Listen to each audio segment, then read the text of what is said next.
Hello everybody and welcome to chapter 2 of the book of Vayikra as we continue to travel through Tanach.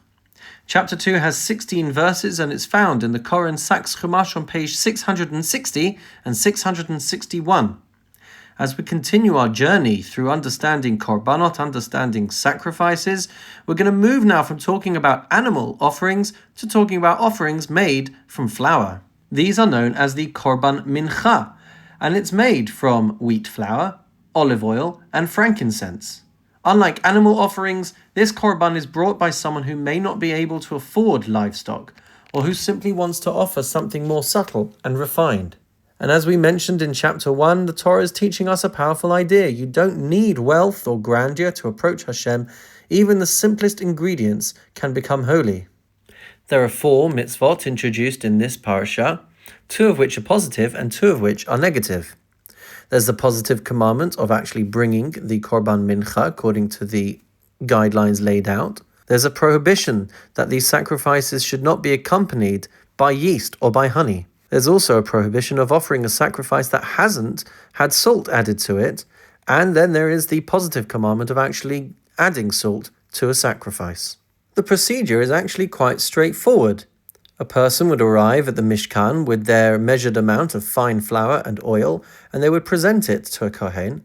The Kohen would bring it to the altar area where he would perform a process known as kamitza. Kamitza is where you take your 3 fingers and you scoop out a measurement of flour with them, leaving your thumb and your little finger extended outwards. That pinchful or that handful is placed onto the fire of the Mizbeach, of the altar, and then the remainder of the mixture is carefully prepared for the Kohanim to eat in a holy state within the temple confines. So with that introduction in mind, let us turn to chapter 2, verse 1.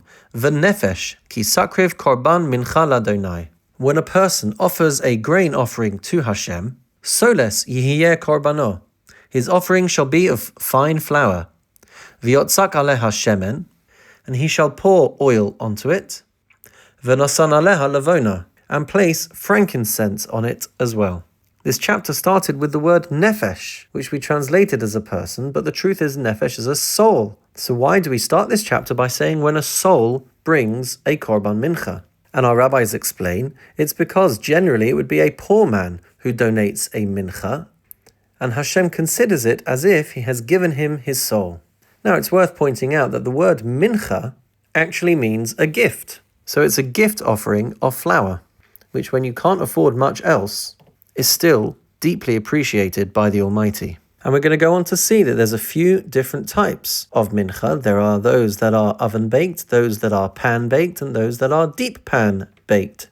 But let's continue now with verse 2. V'hevia el b'nei Aaron HaKohanim, he shall bring it to the sons of Aaron, to the Kohanim, v'komatz misham b'lo kumtso, and he will scoop out a kamitza, this handful, from his 3 fingers of the fine flour, misalta, of the flour, umishamna, and the oil, al kol levanosa, as well as all its frankincense, v'hiktir hakohen es azkarasa hamizbecha, and the Kohen shall send this remembrance up in smoke upon the altar, ishe, as an offering of fire, reach nichoach ladonai, a pleasing aroma to Hashem.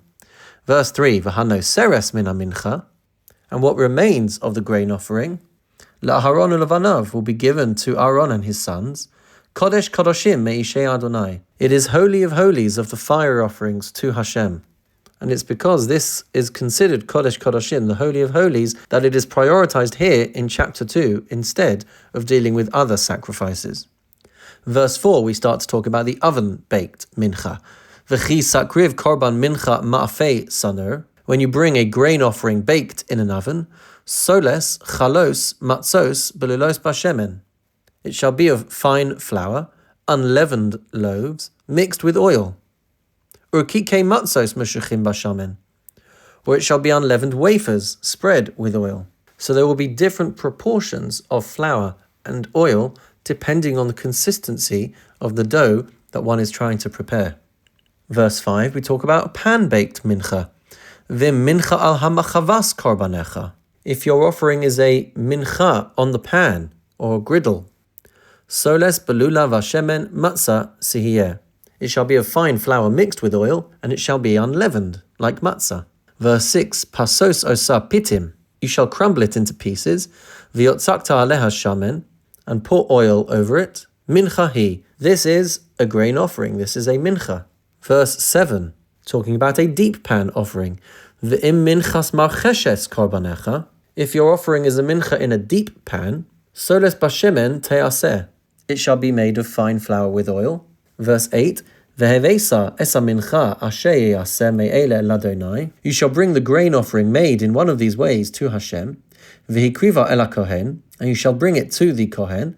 V'gisha el mizbeach, who will bring it to the altar. Verse 9, Veherim hakohen min hamincha es azkarasa. The kohen shall lift up a remembrance from the grain offering. V'hiktir hamizbecha, and send it up in smoke upon the altar. Ishe, as a fire offering. Reich nichach ladonai, a pleasing aroma to Hashem.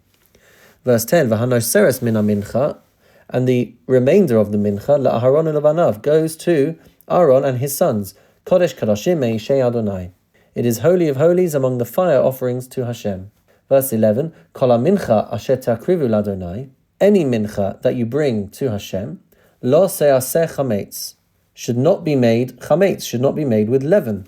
Ki chol sa'or, because all yeast, all leaven, v'chol davash, and honey, lo saktiru mimenu, ishei ladonai, shall not be used in a fire offering to Hashem, when sent up in smoke. Verse 12, Korban reishis takrivu asam ladonai. You shall offer them as a first fruit offering to Hashem.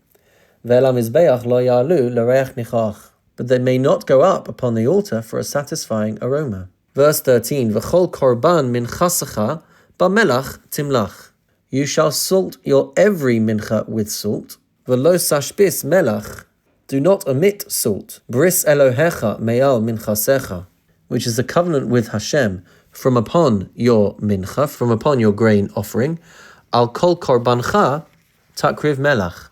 Every offering should include salt. Verse 14, V'im takriv minchas bikurim ladonai. When you bring a grain offering of the first produce to Hashem, aviv kalui ba'esh. It should be as soon as it is ripened on the stalk. It should be roasted in fire. Geresh carmel, crushed from fresh kernels. Takriv es minchas bikurecha. This is how you shall bring the grain offering of the first produce. Verse 15, V'nasata aleha shemen. You shall put oil on it. V'samta aleha lavona, and put frankincense on it.